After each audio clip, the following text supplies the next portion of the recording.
word this morning. In Jesus' name, amen. Amen. Good morning, Solid Ground again. So good to be together. You can open your Bibles at Matthew 5. We'll be reading from verse 27. If somebody can rebuke this fly on stage here. Almost it's your fly. Why didn't you take it?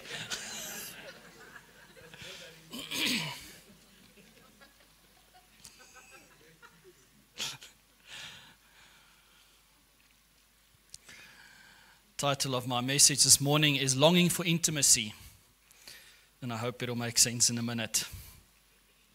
So Matthew 5 from verse 27. You have heard that it was said, do not commit adultery, but I tell you, everyone who looks at a woman lustfully has already committed adultery with her in his heart. If your right eye causes you to sin, gouge it out and throw it away.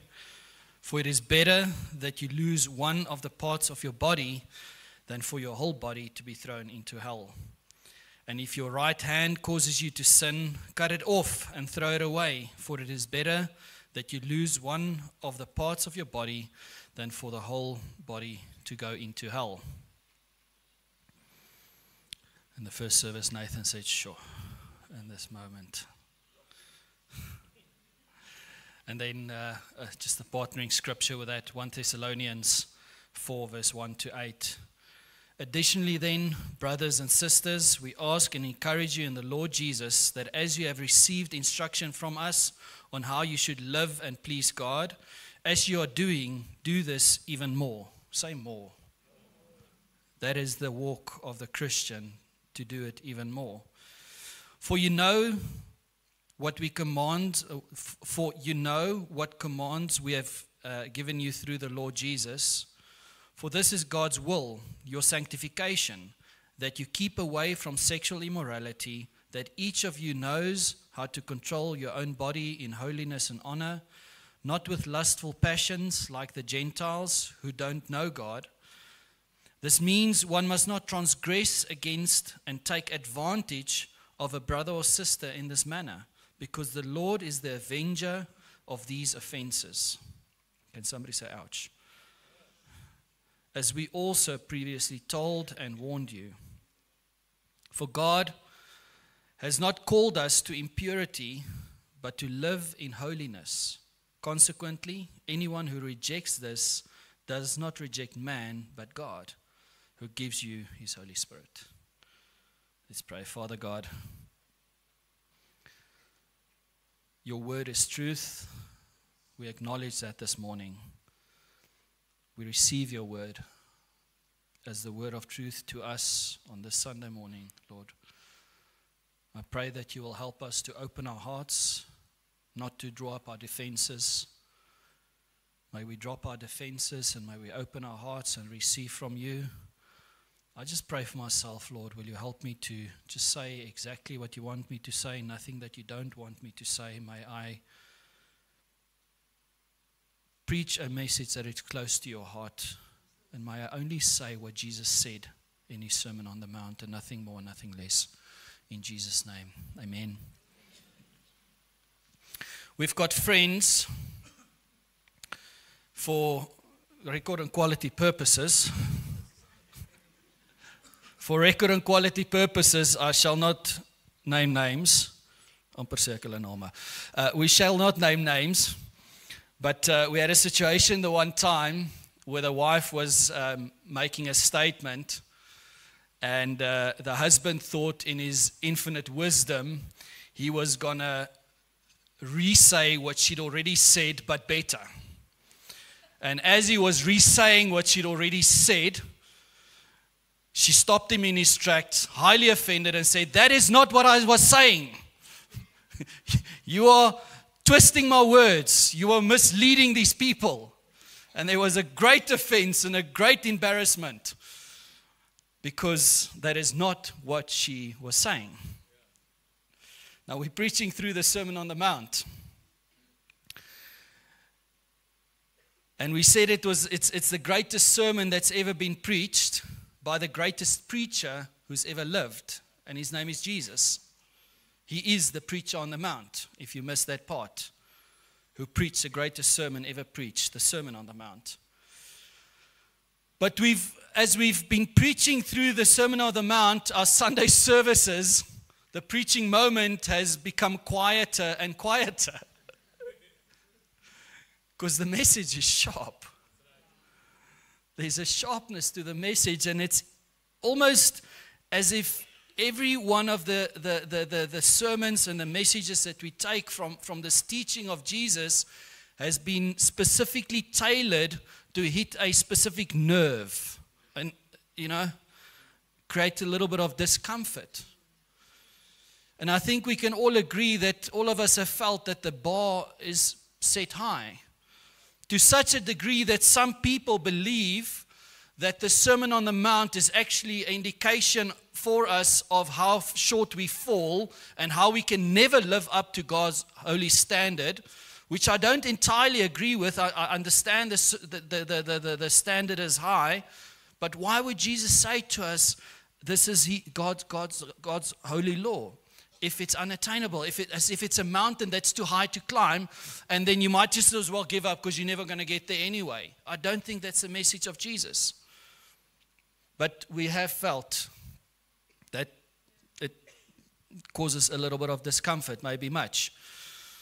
And as we've been preaching through these sharp teachings, I've realized in my own heart and sometimes in the conversations that we have about the sermons that there's this tendency to want to round the sharp edges.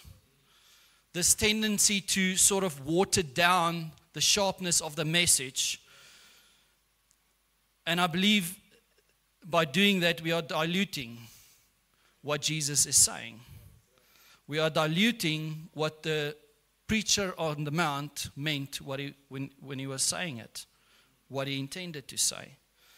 And as we've been preparing the sermon, I kept coming back to this point. As I read through this passage over and over and over, and I kept coming back to the point, what if this teaching is not meant to be rounded? What if what Jesus is saying is meant to provoke something in our hearts, to cause a little bit of discomfort? What if the teaching means exactly what it says, and by trying to round the sharp edges, we are pacifying God's word? And what if while I'm preaching, Jesus is shouting from heaven, that is not what I was saying? How bad would that be? I would be a false teacher. Friends, we live in a society where we are indoctrinated by this notion of taking shortcuts. There's a cheat code for everything. There's a life hack for everything. You want to lose weight? There's a life hack. A shortcut. Who wants to work hard? I don't know. I don't like the gym. I don't know about you, but there's a shortcut. You want to search for information? Don't worry, there's a search engine, or nowadays AI, which I still don't use. I don't know how it works. Nathan is horrified. For winning, there's a life hack. For gaming, there's cheat codes. Where's the gamers? Do we still do cheat codes to give you this unfair advantage above your competitors? In every area of life, there's shortcuts, and we are taught to cut the corners in some way or another. And in the same way, as we find these shortcuts in life, I believe when we read God's word, we are tempted to do gymnastics with a word and to round the sharp corners and to re-explain in a better way what we think Jesus is saying. And yes, I get we preach God's word and we try to the best of our ability to articulate what the preacher on the Mount in this sense really meant. But we do it in such a way as if Jesus isn't able to say what he wanted to say, and as if we can say it better. And maybe, just maybe, he's saying, I didn't say that. What if there's no cheat code for the sharpness of these teachings on the Sermon on the Mount? What if Jesus meant exactly what he said, and he wants us to read it exactly in the way it's been written? in its simplest form of what is on the pages. Keep that in the back of your mind.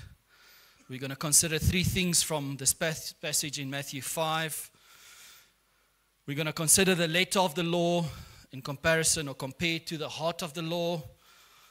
We're going to consider the problem of lust and sexual sin, and lust and my salvation.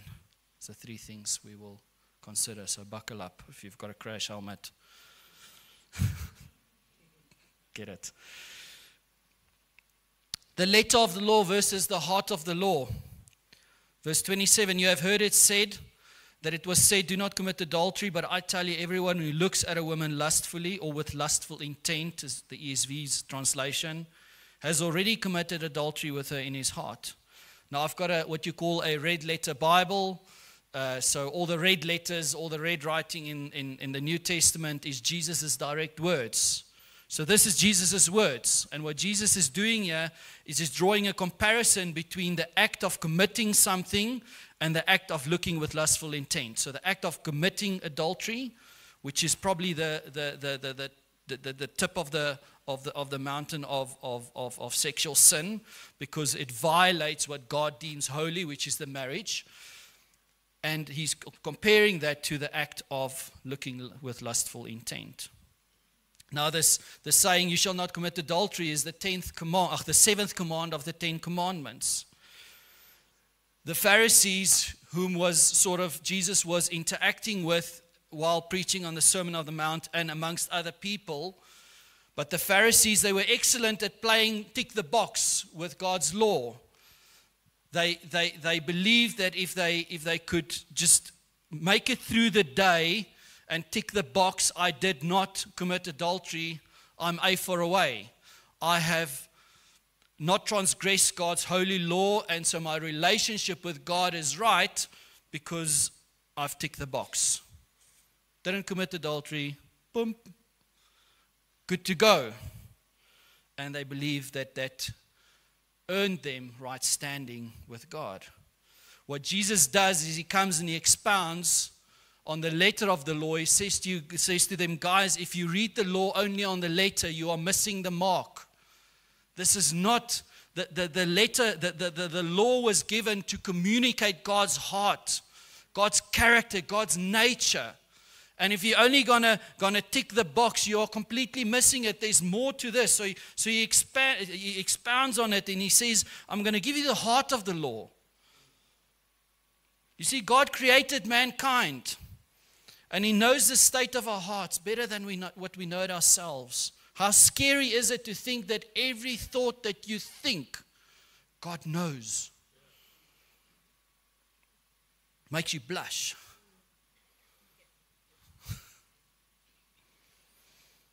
Having created man, he knows the greatest sex organ in the human body is the brain. And it's backed up by a very, very powerful imagination. He also knows that the imagination is predominantly stimulated by what the eye sees. What the eye sees brings pictures to the imagination and to the mind. And as the eyes deliver these imagination and pictures to the mind, it is populated in the mind. And so what we're saying is that adultery or sex doesn't, or adultery or sexual sin does not start with an action such as committing adultery. It starts with a glance. It starts much sooner because it's a matter of the heart, not so much a matter of the action. How do we know this? David, on the rooftop, goes out, checking the stars, walking around. He glances over. What does he see? Bathsheba. Thank you, Amos. You know your Bible. Well done. He sees Bathsheba. What does that translate into? A single glance throws King David into a destructive spiral of adultery, deception, and eventually murder. A single glance. See how dangerous it is. So friends, if we use the letter of the law, and I think this is what Jesus is trying to articulate to us, if we use the letter of the law as a measure of how we're doing in terms of holiness, we will fall short long before we actually perpetrate the letter Are you hearing what I'm saying? You see, God is not after man's behavior. He's after our hearts. He wants the heart of man. But funny how when he has the heart of man and the man's heart is devoted to him, the behavior tends to follow. Isn't it amazing how God created us? So the behavior will follow the heart. So if Jesus is the lover of our souls and we are devoted to him, what happens? Our behavior follows. Doesn't mean you'll never sin. Doesn't mean you'll never get it wrong. But your heart condition will be a desire for God and for holiness and to follow him. So what is the problem with lust and sexual sin? It's awfully quiet in this place. Are you with me? What is the problem with lust and sexual sin? Okay, firstly, so what is lust? Lust is the over-desire to possess something. It's an out-of-perspective urge that demands gratification or stimulation. Lust is not only sexual sin. We can lust after many things. The glutton lusts after food. The alcoholic lusts after alcohol. The addict lusts after his next fix. The gambler, what is his lust? That measure of risk. That edge of risk. That's the gambler's lust. The narcissist or the abuser, they lust after power. Power over the person. And in many ways, we see lust and idolizing walking hand in hand as this over-desire for something. There's a desire that is actually meant for a creator that we apply to a creation. So our desire, God created us to desire after him, to love him, to go after him, to want to be with him.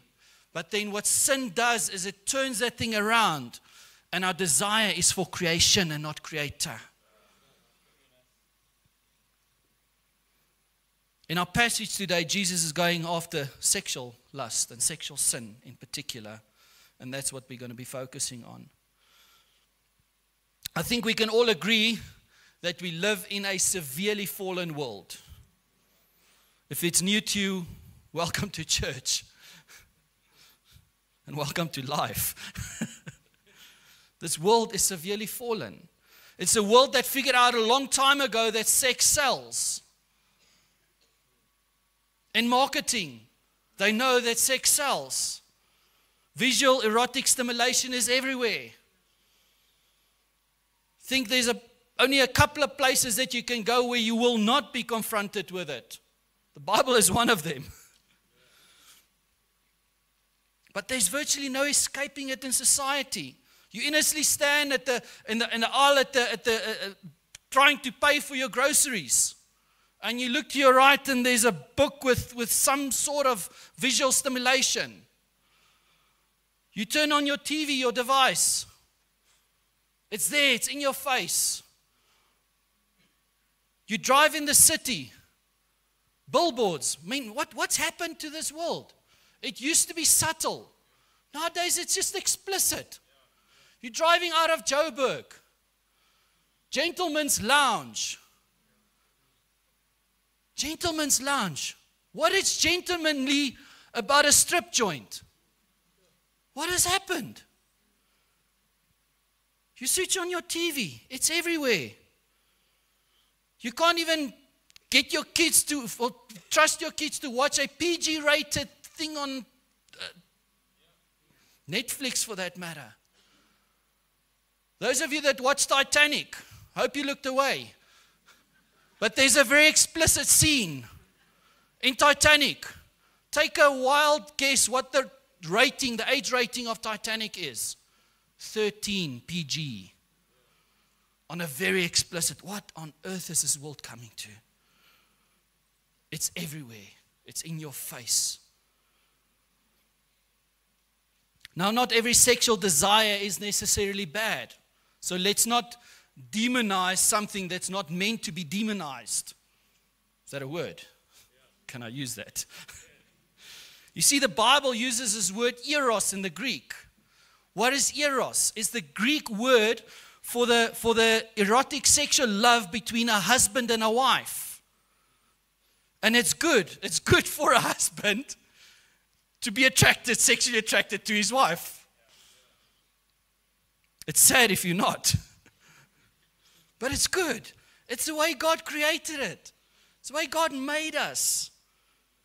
But because God is the original creator of this thing, He's also allowed to set the perimeters. Hey? If I made something, it is my right. If I'm the original founder, the creator of something, it's my right to set the perimeters. God is the creator of sex and love. And He says the only safe space for this erotic desire to be awakened is within the boundaries of the marriage covenant, friends. That is what God is saying. That is the safe space. Well, you may say, well, God is just a fun sucker. Why will He create us with a sexual drive and then tell us, no, you're not allowed to touch until you're married? Why would He put those boundaries? He's just a fun sucker. But what we don't realize, friends, is even that cannot satisfy us. Even within the marriage covenant, it's not meant to fully satisfy us. Where do we get our satisfaction from?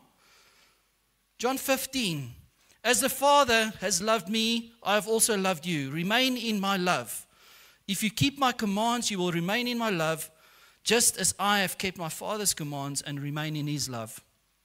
I have told you these things so that my joy, Jesus, once again, red letter, Jesus' words, I've told you these things so that my joy may be in you and that your joy may be complete.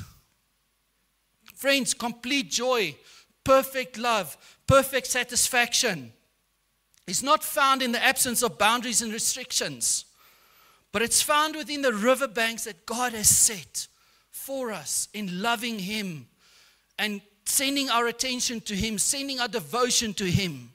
That is where perfect fulfillment is found, in a love for our Heavenly Father. Only God can ultimately satisfy us. And He has set the boundaries, friends. And He says, if you operate within these boundaries, your joy will be complete. How good is that? Darrell Johnson says it this way. He says, lust is a holy longing aimed at the wrong source. We were created to desire God. Sin comes in and it pushes our desire to the wrong place. He says it's symptomatic of a deeper holy longing for intimacy with God that has been left unattended and unfulfilled.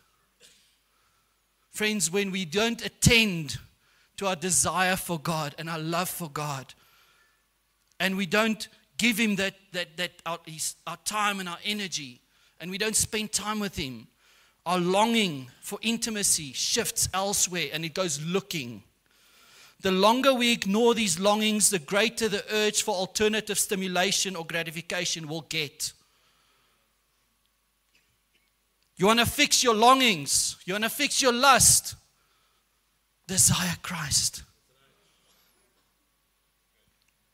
By saying you shall not commit adultery, God is defending the beauty and the purity of marriage. That's which He says is holy. That thing that He says is what I'm going to use, marriage, that picture of the relationship between Christ and His bride, marriage. So God says, don't commit adultery. He protects the covenant of marriage. By warning us against sexual lust, Jesus is protecting us from waking up sexual desires before its appointed and appropriate time. Friends, sexual lust dehumanizes people. The person becomes an object of our satisfaction. An object that's used to satisfy, or for the purpose of satisfying my sexual urges. Darrell Johnson again, he says, lust is like the kindling that helps the fire of sinful sexual desire along. You feel the fire. You feel the fire. And you know why you fall? It's because you've been fueling the fire. And that's why Jesus says it starts at a glance. It starts at looking, because you're fueling the fire. By the time you've fallen, friends, it's actually happened a long time in your heart and in your mind. Here's the warning. 1 Thessalonians 4 verse 6. This means one must not transgress. Say transgress. One must not transgress against and take advantage of a brother or sister in this manner, because the Lord is an avenger of all these offenses, as we also previously told you and warned you. Man, this passage should send shivers down your spine. It should create a holy fear of God in you. Point number 3, lust and my salvation. Matthew 5:29, if your right eye causes you to sin, gouge it out and throw it away, for it is better that you lose one part of your body than for your whole body to be thrown into hell. And if your right hand causes you to sin, cut it off and throw it away, for it's better that you lose one of the parts of your body than for your whole body to go into hell.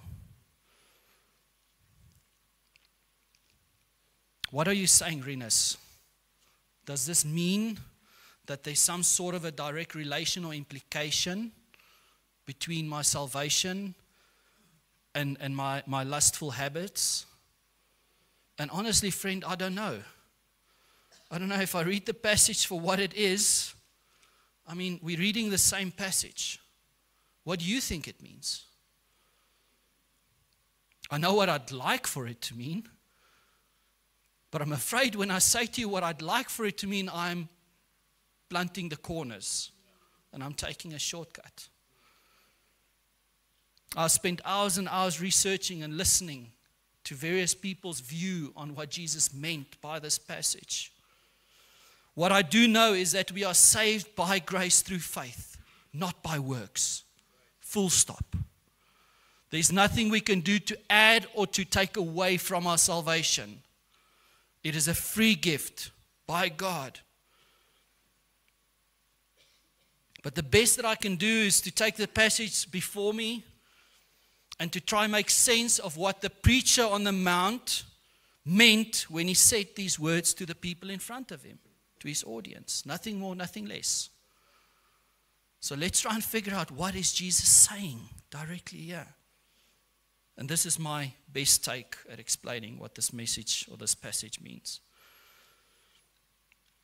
What I think it means is that our attitude towards our lustful desires, so our attitude towards our lustful desires and our willingness to repent from it, is evidence of whether or not a soul is heaven bound. I'm going to say that again, I messed that up.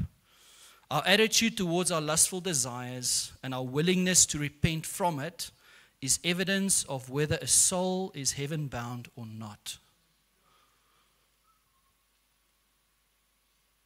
Our attitude. Nathan used the analogy on Romans 6 the other night where he says, okay, right, this bottle, pretend this is a button. If it were able for you to press this button and every sinful desire in your life falls away. The moment you press it, every sinful desire is gone. Would you press it? I would like to think that there would be a stampede of trying to get to that button, but will you press it? So my attitude towards my lustful desires, what is your attitude towards your lustful desires? How willing are you to repent of them?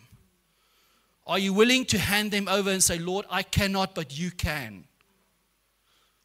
And I think what this passage is saying, it is saying that is the margin. How willing are you to gouge out the eye or cut off the arm?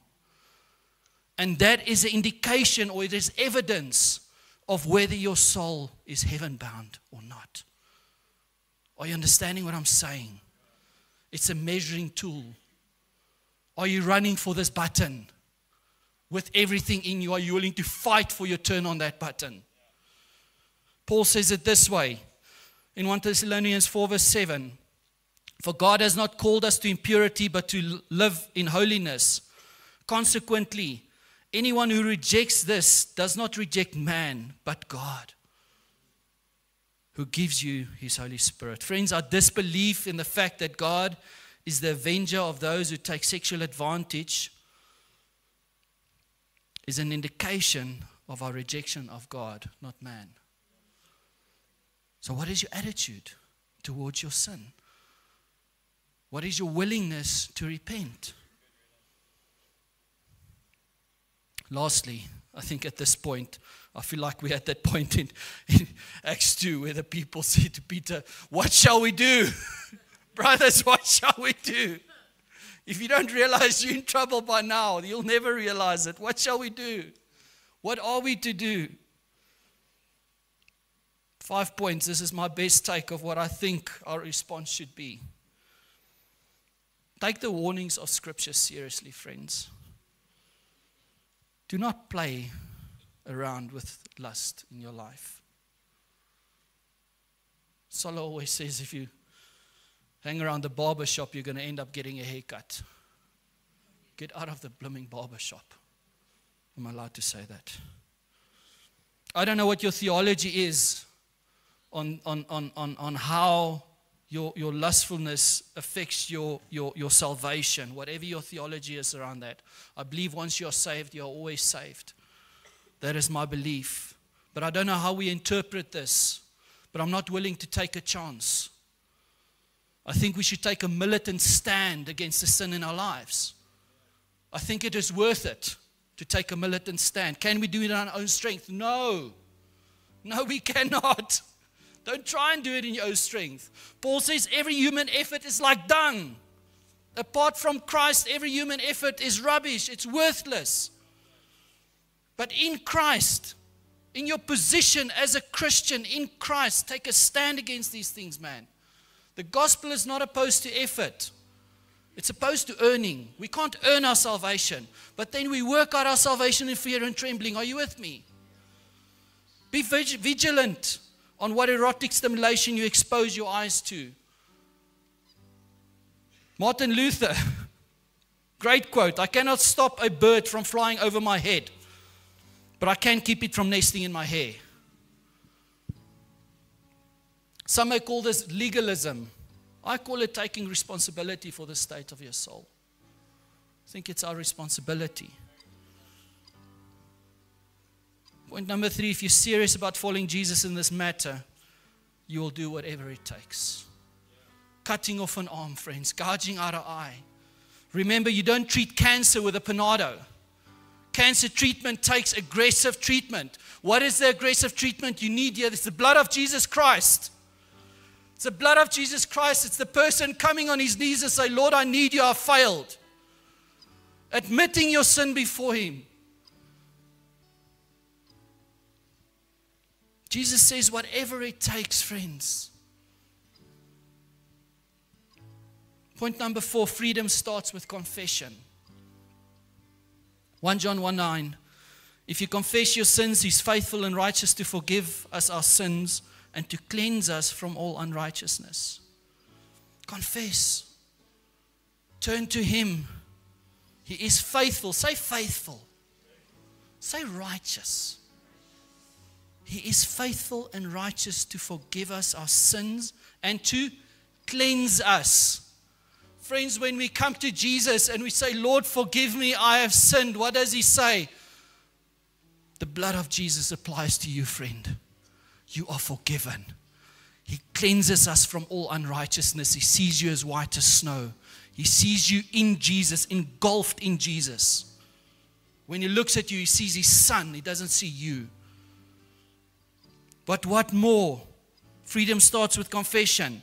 James 5 verse 6.